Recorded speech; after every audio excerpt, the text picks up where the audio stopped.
Anyone else would like to share? Thanks for sharing, guys. This is, you know, I want to put you in the hot seat. Come on.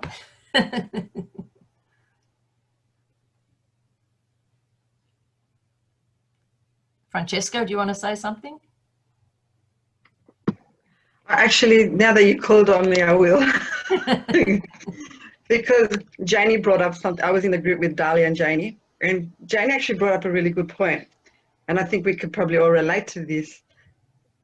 I think a lot of us actually started with the judgment card, because that's probably why we're here, because we were all called, we had an innateness feeling to serve and to bring forth what it is.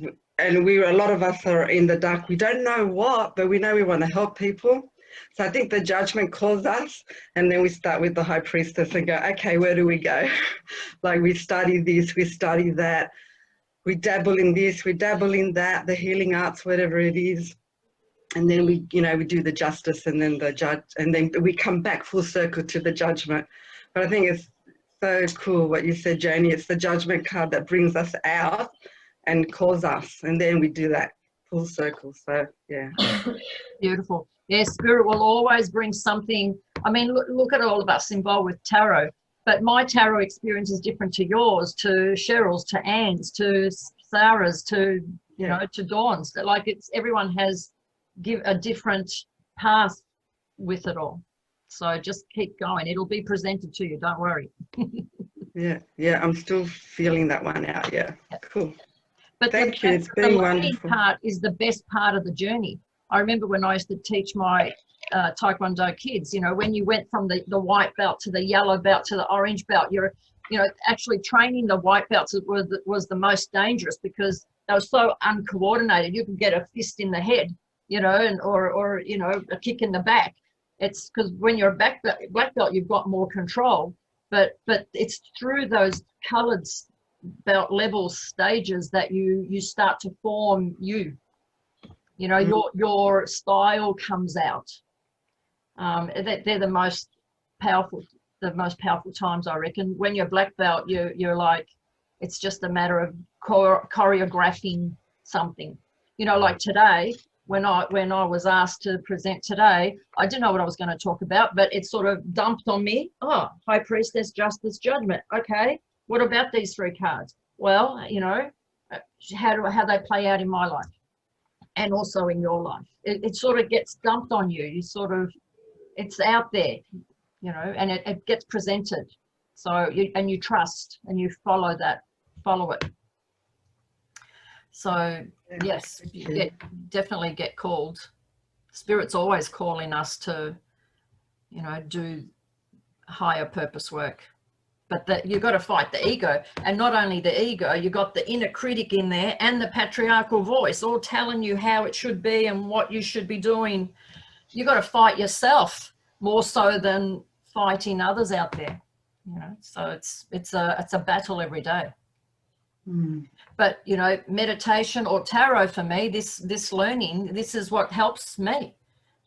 What helped me through my divorce. It's still helping me now, picking a card a day or 2. It keeps me, it's like a meditation.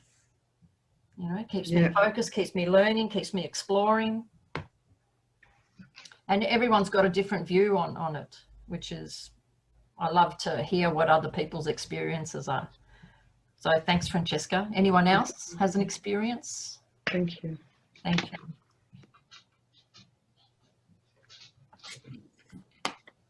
Oh, yes, Michelle. Yay. Thank you. I actually have a question, if you don't mind. Rana, I was wondering, you've had your business for a long time, and you've been reading cards for a long time, amongst other things. Have you noticed any big differences over the time about what people expect from tarot, or you would have seen yourself change over the years in the process of it, but has much changed over the course of your business? I'll tell you one thing that's just changed recently that I've noticed. I've had women come to a reading wanting me to ask them to choose a guy A or a guy B. And I'm like, you know, this is really weird. You know, normally, you know, women ask, where is he? You know, where's my man? Where's my relationship? But here we've got women playing two guys. Like that's, like, I think that's weird, you know. That to me is a big thing, you know, because to me, they're out of integrity. Because I'll give you one example. You can't have a foot in both camps, right? And this particular person really wanted guy A, but he wasn't paying her much attention. But guy B was paying her all the attention. And because she was pissed off that guy A wasn't saying the things to her that she wanted to hear, but guy B was, she was like dumping or angry with guy B. So it gets convoluted. Like it's, you know, it's just so out of integrity. I was just saying to Cheryl before, integrity, you know, this justice is, the truth and justice is really, really, really important.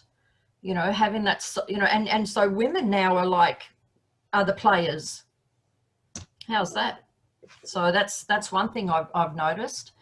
But the major arcana, if I look at the major arcana, from 30 years ago to today, they're still the same archetypal energies. That they haven't changed. I love how in my notes I used to say, what card is it? You know, the Knight of Pentacles. You know, he's so slow. You know, for gifts he might buy you typewriters and irons. Well, we don't even have typewriters now. You know, like, think that's changed, because now maybe he gives you a mobile phone or an iPad. You know. So it's sort of, but it's still the same energy of, you know, he's still slow, you know, so things like that have changed. Yeah. Anyone else notices any changes or like to share something? Is that what you meant, Michelle? Yeah, I guess so, Ruana. Just whether you'd noticed any, you know, people have theories about how society is changing and how the evolution of people is occurring. For instance, I was having a discussion with a friend of mine the other day, and she was talking about the theory that there is a theory that the sexes are actually all becoming back, they're returning to one, that the distinction between the sexes is actually minimizing slowly with time, that the evolution of our society, you know, is always shifting and changing. And so different sorts of questions and queries and problems can come up. Or yeah, well, we've got the women now being the players, not just the guys, right? Right. But I still see that masculine, feminine energy within the person, and we still got the hero's journey that we all have to go through as well. So the stories change, but I think there's, you know, I mean, when the Rider-Waite cards came about in the early 1900s.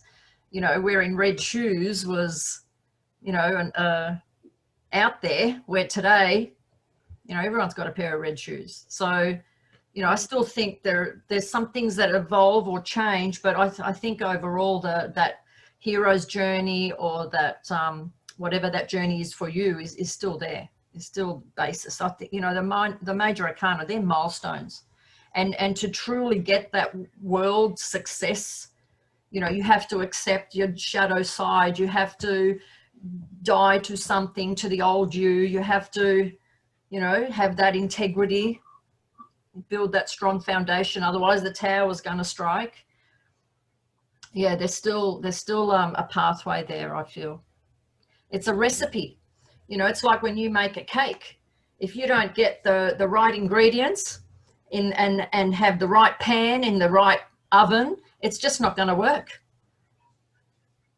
It's got to, you know when your curry or whatever it is that you're going to make is going to work beautifully, because you're using your pan, your ingredients, your oven, and you can make a beautiful cake.